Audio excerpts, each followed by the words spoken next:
want to know he's here for the fight of his life. So we have got a good fight coming up this weekend between Tszyu and Tony Harrison. Now, those of you who follow the sport know that this wasn't originally scheduled to happen. Originally, we were going to get Tszyu versus Charlo. Charlo ends up pulling out of the fight. And lo and behold, we get Tszyu versus Tony Harrison. Now, look, one of the things that I thought was interesting going into the build-up to this fight is the way that Tony Harrison is honest in a lot of ways, right? And he's saying, like, I don't even know why Tszyu took this fight. A lot of people are mentioning, like, Tszyu was next in line, fighting for all of the belts. And instead of just waiting, because he's already next in line, he's going to continue to be next in line. He's not going to lose his spot by waiting. Something else isn't going to happen. All he would have to do is wait and Charlo comes back and he gets that fight. But instead, he wants to take on Tony Harrison. Now, Tszyu's been honest about it. He's like, look, I get that I could wait, but what I really want to do is fight the best in the world. What I really want to do is fight the best guys. That's how you build a legacy. That's how you build a name. That's how you build your resume. Tony Harrison is that guy. Tony Harrison is the guy who beat the guy who's currently the guy. I understand that reasoning.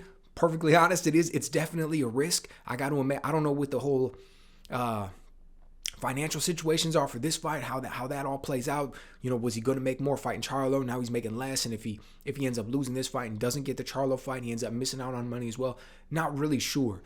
Nevertheless, I'm super excited for it because make no mistake about it, Tony Harrison is a very talented fighter, and this is a dangerous fight. And in some ways, I think that's kind of getting pushed to the side. You know, one of the storylines that we hear, we're listening to the analysts, we're listening to pros and different things, journalists going into this one. And one of the storylines that we're hearing is that this is Tszyu's fight to lose. And I don't really see it that way. Right? Now, hear me out. Tony Harrison is the more talented fighter. Period. But I just put that out there as a statement. Now, some of you may question that, say, hey, this guy got 3 losses by 3 knockouts. Tszyu's an undefeated fighter. Look at what he's been doing. But listen to me. Hear me out here, right? I could easily look and just say, look, Tony Harrison has a far more difficult strength of schedule. He's fought far more accomplished fighters. He's fought more difficult fighters. So when you look at the losses that he has, you can understand when you're fighting more difficult guys how it may be easier to get a loss. If you took Tszyu's resume, you had Tony Harrison fight those guys, I would expect him to be undefeated up until that point. But there's more to the story than that, right? Look at each guy. Styles make fights. If you look at these guys, and I'm going to throw just a thought experiment out here, right? Let's say you had these guys fight 100 rounds. Tony Harrison and Tszyu fight 100 rounds versus each other. But it's always the first round. Or they fight 3 rounds, 30 times for a total of 90 rounds. They fight 2 rounds 50 times for a total of 100 rounds, right? You get what I'm saying here? Right? We want these guys to fight, but we want it to always be fresh.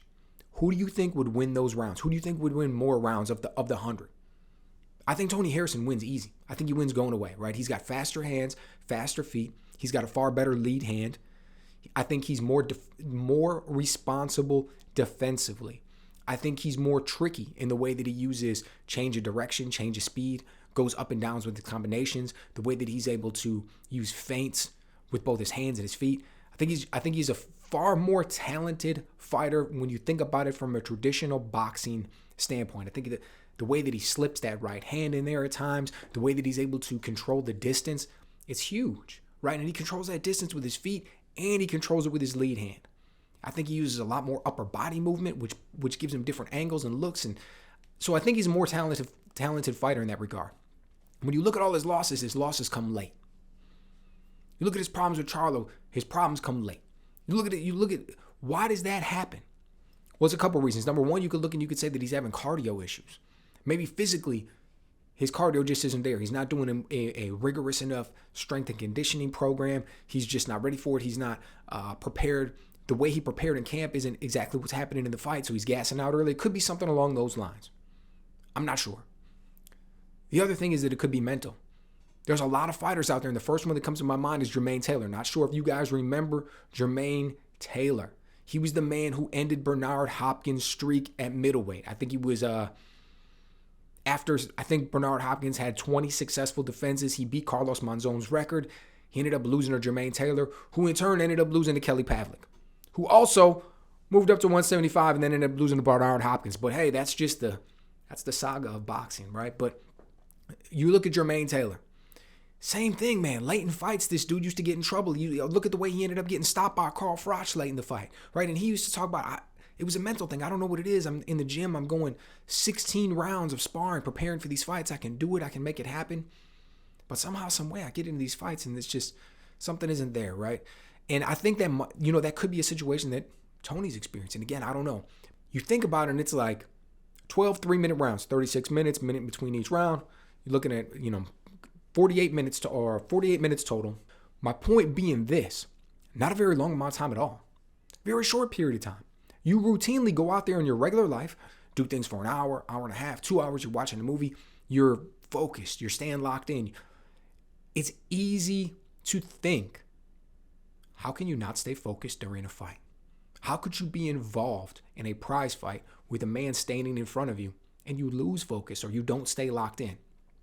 It's kind of a little bit hard to grasp until you do something that is that intense for that amount of time. It is so intense. You have to stay so locked in. It is so mentally fatiguing to be at that heightened level for that period of time. Because if you slip for 1 second, you're standing across from a man who can take your head off in one punch. You're standing across from a man who trains all day long, every day, just to hit people with his fists. So if you give him the slightest opening and he cracks you, it's going to be significant. You got to be on. You got to be sharp. You got to be locked in all the time. If you look back throughout the history of boxing, man, you're going to see thousands and thousands and thousands of fights where fighters are in control. They lose focus for one moment and they get smoked. Man, it happens all the time because it's so difficult to stay locked in for that period of time. Maybe that's what we're seeing with Tony Harrison. Maybe as the fight goes on, maybe he gets a little lackadaisical or he loses focus for a minute. And those are the moments when we see guys like Charlo able to explode and catch him with that left hook and hurt him. Tim Tszyu's not that fighter. Tim Tszyu's a different fighter, right? He's a pressure fighter. He wants to come forward. He wants to wear you down. He doesn't have great footwork. He doesn't have a great jab. I think he's got very good power. Power may be a little bit overrated going into this one, and I think that's based off of the people that he's fought. But I also think his counterpunching is probably a little bit underrated, right? Like he comes forward and you'll see sometimes he crosses his feet and he's applying this pressure, and that's where you'll see things like Tony Harrison say, he looks kind of basic fighter. I can find people in every city and every gym across America able to replicate him.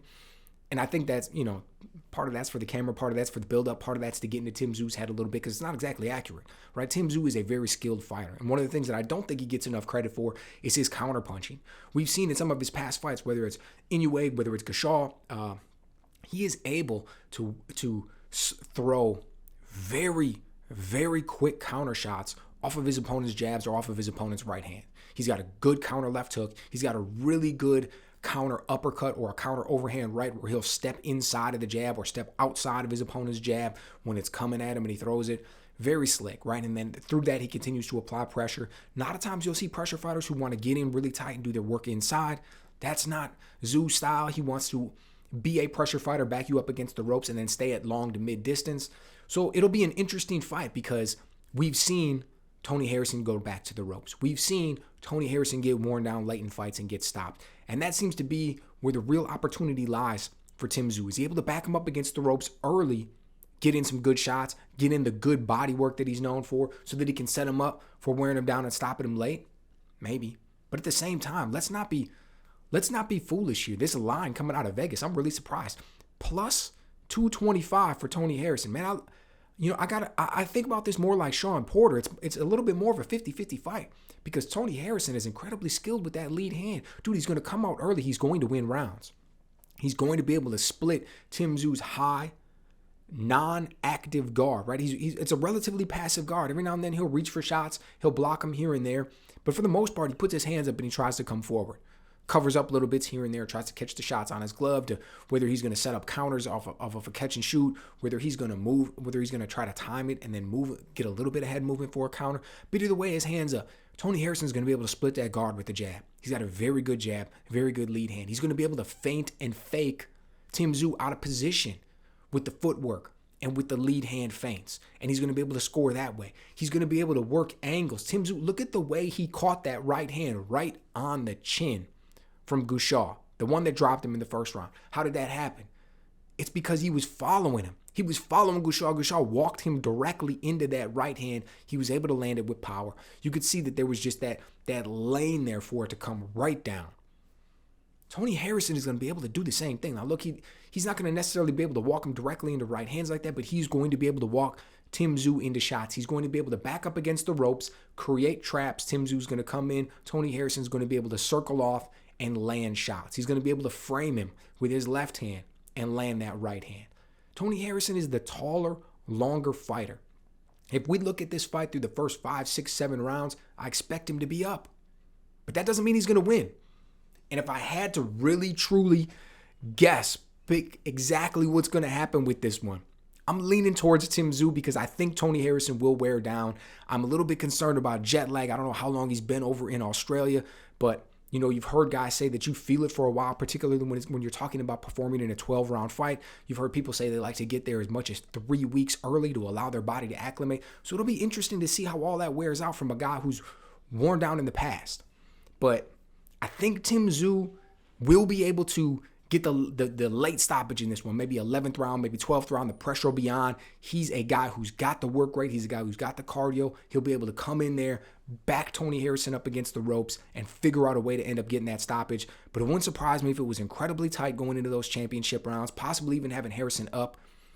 And if somehow Harrison figures out a way to score early and often and discourage Tim Tszyu going into the later part of the fight, if Harrison figures out a way to stay locked in, stay motivated, and stay sharp, if he throws some wrinkles in the game plan that Tim Tszyu hasn't seen, because Tony Harrison is by far the most talented and accomplished fighter that Tim Tszyu's faced, it wouldn't surprise me if Tony Harrison came out with the win, which is why I referenced earlier that I think the line is way off. Look, plus 225 for a 50-50 fight.